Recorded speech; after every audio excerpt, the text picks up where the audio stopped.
Good evening, everybody. I'm Pierre Roberge, the Daily Trader. It is March 14th, and we are going to take a look at Palantir stock from a technical analysis perspective. My goal in doing these videos is to help you understand how you can use technical analysis to make better trading and investing decisions.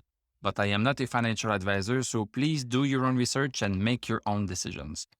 So Palantir is in a free fall again. So we fell 89 cents, 7.81%. We closed at 10.50. Post-market, we seem to be up by 6 cents. Let's look at what we have here on the chart. So we have red candle. Not too long ago, we were getting close to 11.94. We had a hard time breaking 11.94. We were making higher lows right here. So this was looking pretty good. We broke 11.94 for 2 days, came back, not as low as where we were. Things started to look a little bit hopeful. But now with what happened today, this is quite a big drop. We are going back to this support line that we broke at some point here. We had a hard time breaking it. It took us 1 week to break this downward resistance. Now we are pretty much right smack on it, so I don't know what the stock is going to decide to do. Let's go see the 1 hour chart. Look at this. So we maintain ourselves quite good above 11 bucks, above 11.03, which is where we had put our support. So we touched this perfectly here. Then second hour, we broke through it quite hard, went sideways, another big swoop down. So it seems like we might be facing some calculated sells. Look at these candles. They look pretty similar. So maybe somebody is dumping the stock. And then for the past 3 hours, things have remained where they are. Let's look a little bit at the Dow Jones and VIX. I usually look at it during my Tesla video, but let's do it now. So VIX is coming back up a little bit, so that's not good news for stocks. The yields, the bond yields are increasing. That's not very good for stocks either. Dow Jones still stable, still using support. Let me write it down once and for all here. 32,828.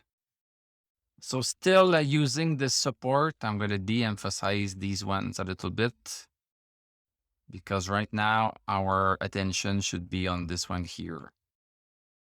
And this is darker. And yeah, so still hanging on at 32,828. All of the indicators are signifying that we are in a bear trend. So I guess the question is, if we don't break this downward resistance right here, the thing that we are going to break is this support right there. So maybe there's a little bit of a short trade that will come in the next few days. SPX holding on 41.61, so pretty much the same principle. Nasdaq is resting on support low. Wow, look at this. Look at how perfectly it's resting on this support. If you look at the lows of the past, you just draw a line there and you will see where the stock should be stopping. This is an important resistance here because the stock has touched this quite often. So we should be holding the point we are at now. And let me tell you this exactly. We should be holding this better. So 12,567. If we don't hold it, then next significant stop is going to be this one here. This one here, 11,996. Yeah. So let's take a look at this. So we'll see in the next few days what is happening with this. Nasdaq 100 is still holding 12,978. Maybe there is going to be a little bounce on it. Now we just arrived to it. So this is not really a bounce per se. This is just that the stock has arrived there and didn't have enough time to either bounce on it or go through it. So we are going to have to wait tomorrow to see this. Yeah, so things are not doing well for people that like to buy and hold because, things have been going down for quite a while and we don't see a pullback yet. Thank you very much for watching. Thank you for liking, commenting, subscribing. If you like what I do, you can become a YouTube member. you can click on my TradingView affiliate link. I'm going to wish you a great evening. We are going to talk tomorrow, and I'm going to tell you à la prochaine.